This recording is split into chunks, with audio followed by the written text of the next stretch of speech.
ጋይስ እንግዲህ አሁን ወደዚህ ስመጣ በጣም ድብሮኝ ነው። የቲክቶክ አካውንት በብዙ ፈተና እያለፈ ነው ያለው። ኦልራይት ከዚህ በፊት አንድ ቪዲዮ በእንግሊሽ ሰርቻለሁ ለቲክቶክ ሲኢኦ እና ለቲክቶክ ቲም ማለት ነው መልእክት እያስተላለፍኩኝ አካውንቴ ላይ ምን እየደረሰ እንደሆነ ትናንትና የለቀቅኳቸው ቪዲዮዎች በአጠቃላይ ቫዮሌሽን ብለው ወርደውብኛል ማለት ነው። እና ምን እየተፈጠረ እንዳለ አላቅም። ሰው በእንግሊሽ አድርጌ ቲክቶክ ቪዲዮዎች እየሰራሁ ነው ያለሁት። አንደኛ ለቲክቶክ ሲኢኦ እና ሊደርሺፕ እና ቲም እንዲደርስ፣ ከዛ ደግሞ ለዲላን ፔጅ ደግሞ አሁን ከዚህ ቀጥሎ በእንግሊሽ ቪዲዮ ሰራለሁ። አንድ ነገር እንድታደርጉልኝ እፈልጋለሁ። 444 ፋሚሊ ወደ ዲላን ፔጅ አካውንት በመሄድ ኮሜንቱ ላይ እንዳለ ማለት ነው ቀውጤ እንድታደርጉት እፈልጋለሁ። ጋይስ ምን እየተፈጠረ እንዳለ እንድትነግሩት እፈልጋለሁ። ከዛ ደግሞ ያ የእንግሊሽ ቪዲዮ ሄዶም እንዲያየው እንድታደርጉልኝ እፈልጋለሁ።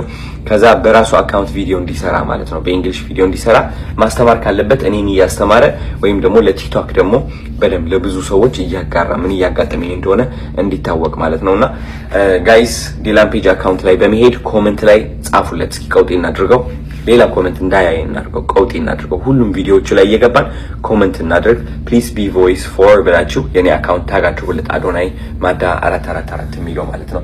የአካውንት ከመጥፋቱ በፊት ማለት ነው። እወዳችኋለሁ።